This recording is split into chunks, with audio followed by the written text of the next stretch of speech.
Edtech Mondays Uganda is supported by the Mastercard Foundation Center for Innovative Teaching and Learning and the Innovation Village.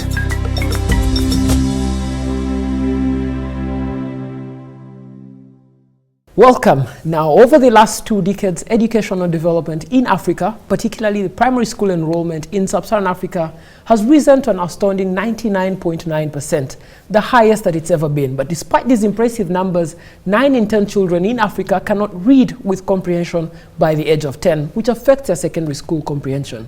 On this month's episode of Edtech Monday, we talk to experts on the foundational learning about what investments and changes have to be effected to the foundational learning space to drive positive change in education. Thank you so much, ladies and gentlemen, for joining me today. I'd like to start by introducing you guys. Welcome, Alfred, to the show. Thank you, Raymond. My name is Alfred Opio, and I'm the founder and CEO at Kano Africa, where we develop mobile solutions that enable nursery children to learn how to read and write in as short as just 1 month, using STEM blended and the British National Curriculum to give us better literacy rates for sub-Saharan African children. All right, thank you so much, Margot.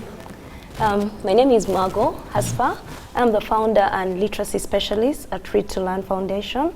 We focus on literacy, numeracy, and ICT interventions in communities, slums, and schools by setting up book clinics and empowering young people between the age of 13 to 18 to be literacy champions. So they teach kids between 2 to 12 how to read, write, and spell. All right, thank you so much. Edward?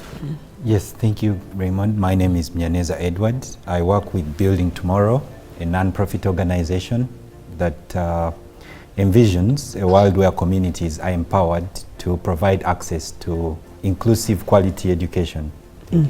Maybe I'll start here. What is it, when we talk about foundational learning, for people that have not encountered this word before, what is it that we mean when we say foundational learning? We just have to look at it as like preschool. That is the level before you actually join school. That one usually starts from home. You know, the best form of learning or the introductory form of learning starts from home. Then there is pre-primary, which is what we could call the nursery school or kindergarten. That is what we call foundation. And I think the best way to describe this is it's not summative the way we would look at primary and secondary education. So foundational learning is more of laying the foundation basically, so that the learning that is going to start in primary and secondary will find a good space or good foundation for that to happen. That's how I put it. Okay, Margot, a lot of learning, even in the later stages, really revolves around comprehension. And we are saying that foundational learning is really the base to start from to enable comprehension. What is it that's failing at the base, at the foundational learning level, that's affecting comprehension outcomes at the top? I would say what's failing, if you look at it in the perspective of communities and slum areas, pre-urban areas, is most of these kids begin school or any exposure of literacy by the age of 10, 11, 12. This is the first time they come across a book or the first time they come across somebody telling them how to read or anything like that. Before that, there is no exposure. The homes have no books. In the communities, there is no interventions that are going to be geared towards exposing them to that early literacy. So, and then research has shown that a child's development starts, the most crucial part is between the age of 2 to 5. Sometimes up to 6. So when we miss this gap and then start at 10, it's going to be affected. So that's why you find that now a primary 7 child can barely read and comprehend a level 1 literacy book because they didn't have that covered. Even when they start in nursery or primary, the focus is not on literacy. The focus is on academics. How do I teach them science and mathematics? But no one is saying, how do I actually teach this child how to read, how to comprehend, how to fall in love with a book? So I think that's the main gap for me. Yeah. Edward, when we want to measure the outcomes of comprehension, it's easy, for example, for mathematics, it's easy to tell by the score on the test sheet that you've understood or not understood the concept. How do we measure comprehension for people at the foundational learning space? For the program I lead, there's a tool by ESA that we contextualized, of course, working with the National Curriculum Development Center. This tool, in assessing foundational literacy, will look out for components like phonemic awareness, the ability to combine letters to read a word, and then it will also have components of comprehension. So you can have a bit of a paragraph, standard maybe 8 words and 4 sentences per paragraph. A child reads and then you ask a comprehension question. Depending on how they respond, you can tell if they are literate or not. So one question may be a direct pick from the text, and another one can be something that will involve them coming to a conclusion based off a text they've read. So that's the literacy bit. In numeracy, some of those standard tools will test for the ability to recognize a number, and then of course the number sense. When I look at 5 and 2, which one is bigger? Addition, subtraction, multiplication, and division. So you'll test a child on those 4 components. If they can do those, then the foundation is good.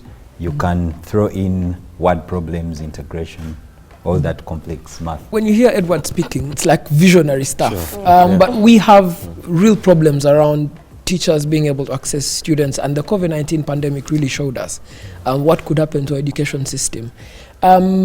One of the things that really saved our education system during that period was Edtech. And the problem is that technology and education solutions are not easily accessible across the board. What is it that you're doing in your space to make this accessible so that comprehensive learning for foundational learners is accepted? To answer this is, we came up with a version which is an offline version. So the kind of offline version allows people in fact to reach areas where they wouldn't really have internet access very easily, or it will become costly for them. To be able to download the application and then have the content stored onto the gadgets, so they would easily use it without the active need for an internet connection. And in order to reconcile, because we have assessments there which are done for every learning activity, we have teacher progress that must be checked in, we have so many things that need online reconciliation. So this can be done later when there's an internet connection. So the idea of having an offline version of the Kano mobile app has enabled us work with displaced people, like in Bidibidi refugee settlement in partnership with UNICEF. It has enabled us work with people across far to reach areas in Soroti and other parts of the nation. So the offline version to us was the solution to this. Margo, can you speak about the contents? If we have Edtech solutions, they're important, but also you need to have content on those platforms. How do we get content onto these platforms that's for young learners in this foundational learning aspect? We have so many people with so much of this content. So if we can all come together and then see, like, if you're going to focus on numeracy, what aspect of numeracy are you going to focus on? But then after we've put the content together, for me the question is now, how do we involve the young people on ground? Because it's enough to try and make change as organizations, but if we go down to the grassroots and empower the young people, these kids are between 13 and 18. They are the change agents in these communities. So as we put these packages together now, how do we make them illiterate? How do we give them the basic ICT skills, technology to run this? Because then if you set up just one library, one community library, but you have over 50 educated literacy champions, then you can pull out and then they will be able to spread this knowledge.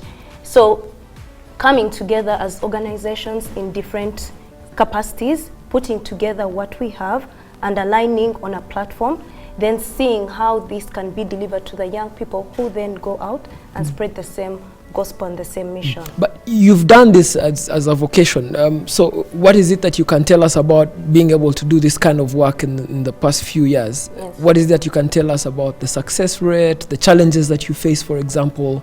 Where would, if a partnership is to happen, for example, even on this table, how would that partnership help you, and in what areas should it be applied? Initially, we were just obviously doing literacy and all. Then when the COVID came, we realized, oh, we can't access the community libraries, we can't access the kids. So we started with 5 kids in one community in Zambia. We came up with a program which was the Literacy Champions. At the start, it was very basic in 2020. And these 5 kids ended up teaching 30 kids. So then we realized actually they were going door to door and all. So we kept on scaling it, and now we are at 500 literacy champions. Each literacy champion is attached to 30 kids. So these numbers actually multiply a lot faster. So now we were doing what they call book clinics, where they come and sit on a trampoline under a tree. Because there's going to be circumstances where you don't have a library. But interventions need to take place at a community level. And where there are libraries, are we partnering? Because in Uganda we have over 189 community libraries. All open, they have the structures, the material, they have tablets, computers, books and everything. But the programs that are going to help them be more engaging and create more impact is what's missing. So if we, organizations in this industry, actually go and partner with these community libraries, do projects like these literacy champions, book clinics, so that it's not just a library that's there as a structure, it's actually causing impact. I'll give you an example of a girl called Gift. She had never gone to school before, but she was attending the book clinic. Then she was enrolled at St. Peter's Primary School at 10 in primary 1. So she goes to school, and then the teachers started asking us, which schools have these children been going to? Then the school itself said, how can we enroll children in this school? Because if you teach children how to read, they are going to excel, whether they've ever gone to school or not. And this is the impact that we need to start looking at. How do we equip them with this necessary basic skill at any age, at any level? Yeah. That's really fantastic. You had a point to make before I bring Edward in. Yes. I was just listening to what Margot was saying, and I figured out something else. You see, for Kano Africa to come up with the content we have and create this kind of impact, it came from some sort of basic research. You see, NCDC releases very good content. What I mean by very good, I think it's too advanced for most of the practitioners at the ECD level in Uganda. And the detail here is that it is not easy for a normal education practitioner at the nursery level to decipher this content or this curriculum and break it down into digestible chunks to give the children.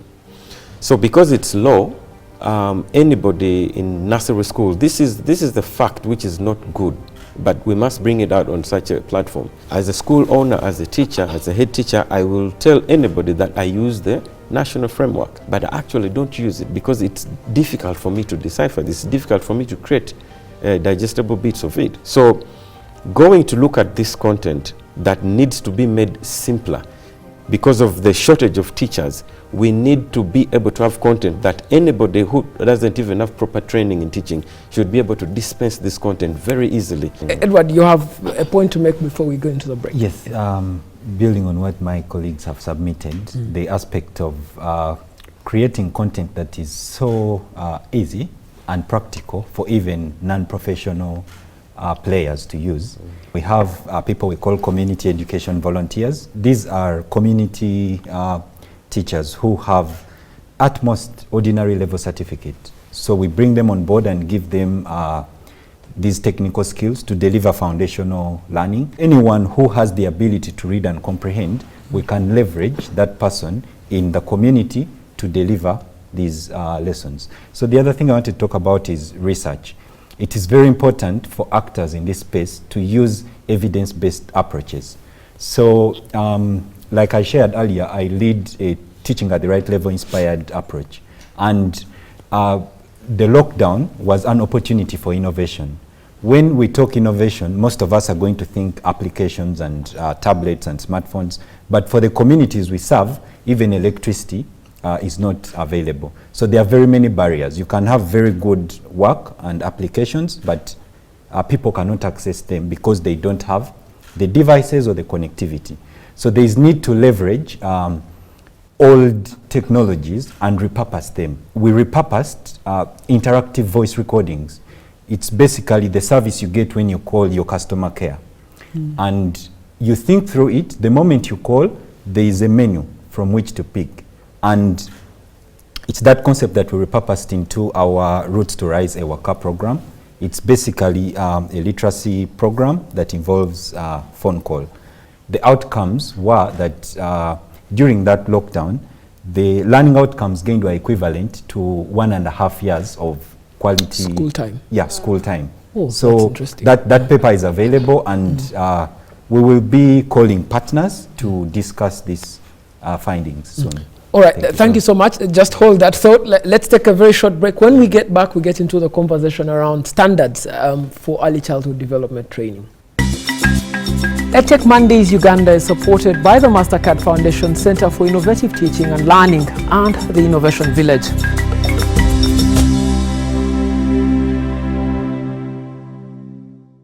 Thank you so much for staying with us on Edtech Mondays. Before we took the break, we were talking about all these fantastic solutions you guys are deploying inside the communities. And I wanted to start with you, Edward, now on there's a cultural norm to expect from parents, actually. They expect that their children should get a PLE certificate. They expect that their child will get a USCE certificate that certifies that they've studied and learned. How do you deliver that kind of standard at the ECD level where you're not issuing a certificate? How do parents feel comfortable that their children are learning from community champions, for example? Thank you very much. So certainly, I think it's justified for them to expect high standards. If you look at the kind of families we serve, a big portion of their income is invested in education. So it would be an injustice for me to invest like over 60% of my household income and then not get standard in return.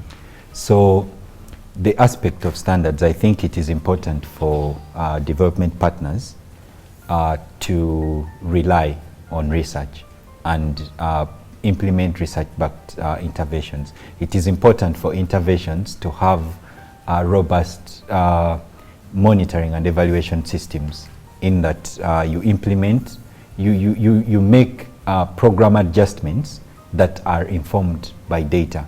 When your child starts supporting you in reading a medical prescription, for example, that's enough. For many of the students that go through, like you shared, 9 out of 10, they may leave the school setting without even the ability to read a medical prescription or correctly solve for change at a shop. So these foundational skills they are practical. I would assure the parents that if and when a child is learning, there are indicators for that, and certainly parents have a role to play. I am very happy that they are holding us and other education partners to such high standards. Margot, how do you handle this? How do you, for example, explain to parents that your child is meeting with champions in the community who are teaching them something that will be vital for them in the school education curriculum?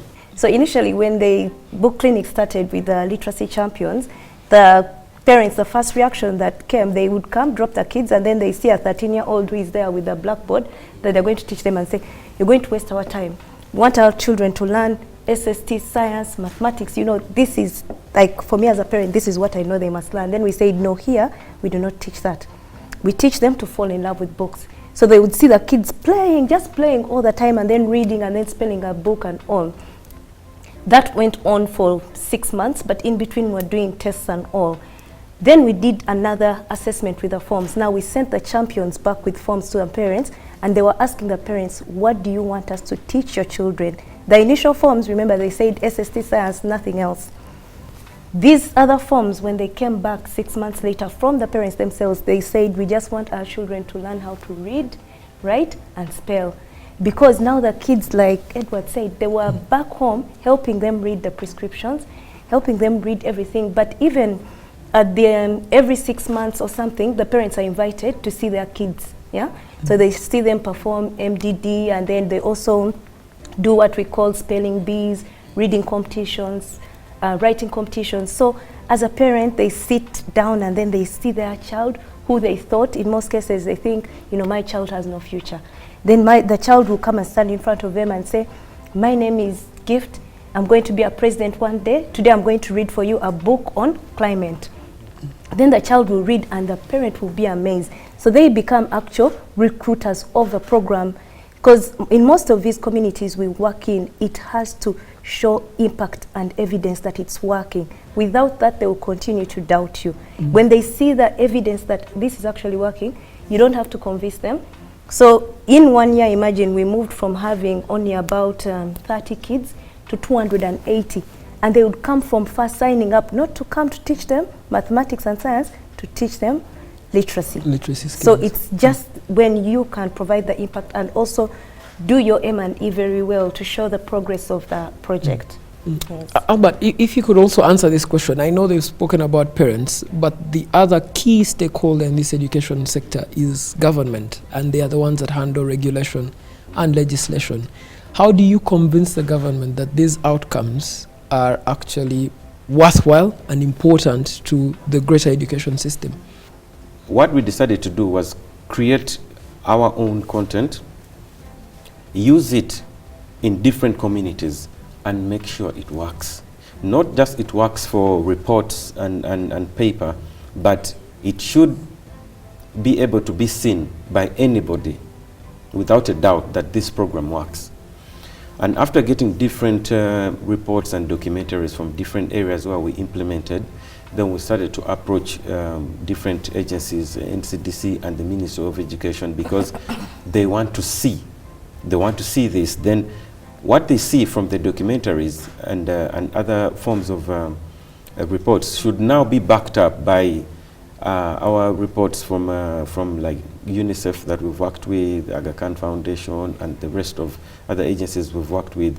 I think that's the only way that because I believe we are sort of pioneers in this kind of bracket. You know, we don't have very many players for the early years kind of education. So what we're doing now is just paving way for the next practitioners who are coming. So it's one of the best ways we get evidence out there, show it to the nation, show it to Africa, and then make requests there on how we can operate. One last thing for me is like how we're doing it is Kano is a premium product which we developed for the high-end kind of families or the high-end child, because there is no turning back. There's no giving something subsidiary. So what we do is we don't have to leave anybody behind. Much as we've developed something for the high end, we had to create programs for the last mile child. So we have the social, what we call the social schools in our program, and that's where governments fall. Kano has now expanded to Kenya, Nairobi, and Tanzania. What we are doing is we are in talks with governments, because Kano is charged about $20 per child per term for the high end, the Kano Plus, and $5 per child per term in the Kano Basic. But we have a $1 package, $1 per year for the same premium content, but to governments, you know, and then organizations like UNICEF. That's how we've managed to do it. Edward, I want you to come in, but now I want us also to talk about public-private partnerships, because it's important for these solutions to be deployed at scale, and the only way you're going to get that scale is by government, first of all, agreeing to the scaling, but also by private sector players coming together in a partnership. So how do we achieve that kind of scale? So certainly, I think we cannot overstate the importance of public-private partnership. As an actor in the education space and from the non-government organization world, we are cognizant of the fact that government is the doer at scale. We certainly have limited resources. So we believe that they're important because the public-private partnerships bridge the gap for resources and expertise. We don't have the resources, but we certainly are aware that government does. And government, I think we can credit it that there's a lot of expertise within the ministry settings. So we need to tap into that. On that note, most of the work we do, we partner with local government, with district education office, and that unit. So, yeah. Margo, how do we achieve it, the private partnerships at scale? Maybe just to add on a little bit, because Edward has mentioned most of it, but there's also, when it comes to like corporate companies, through their corporate social responsibilities, a lot of them are actually willing to come on board when it comes, if it's a financial institute, their main aim is, okay, we're going to include financial literacy.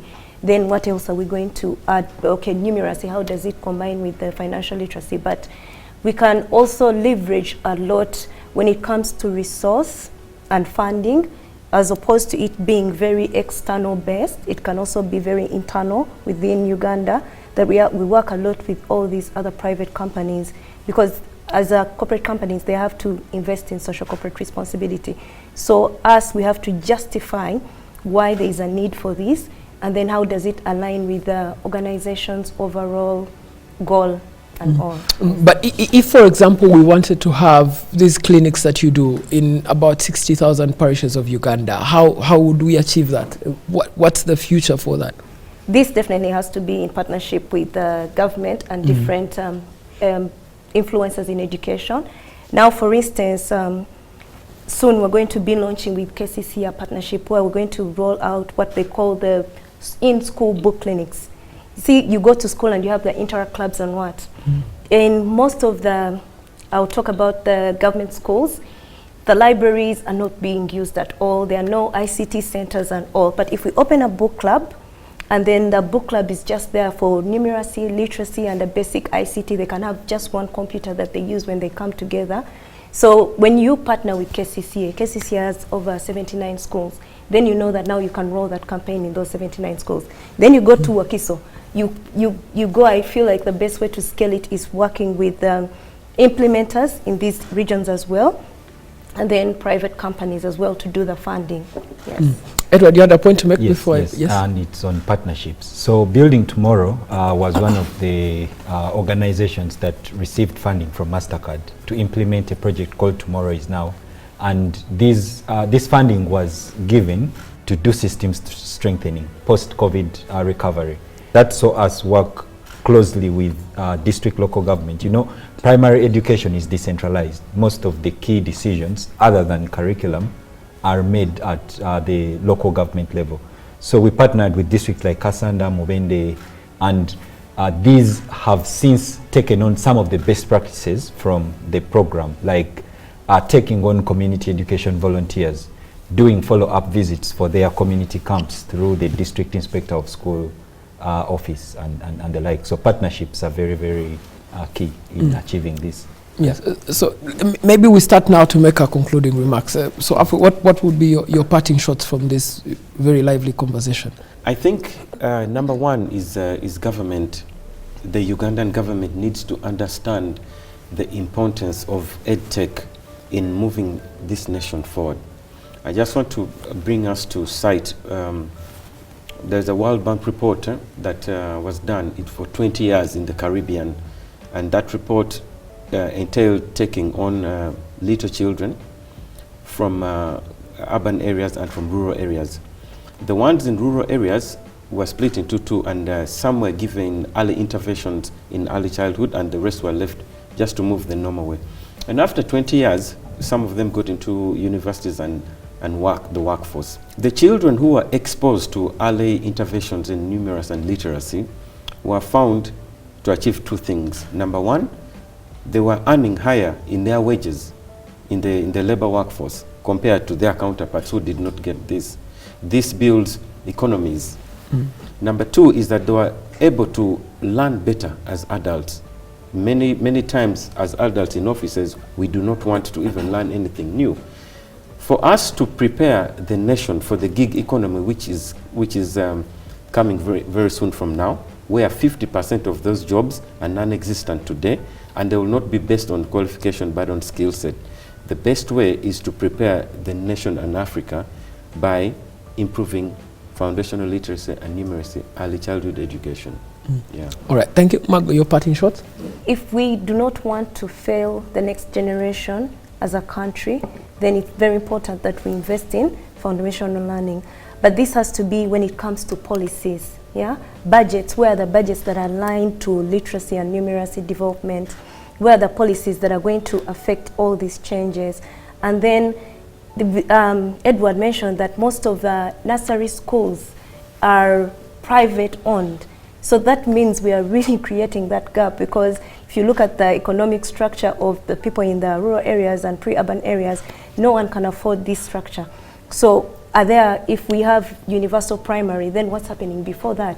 Because if somebody gets to primary but they've not had the right foundation, we are failing them. You've seen with the report, it says that those who are exposed had higher chances of succeeding than those who are not. So where are the policies, where are the budgets, and how are we coming together to make sure that it's accessible to all children, regardless of where they come from? All right, thank you. Edward, your part in short?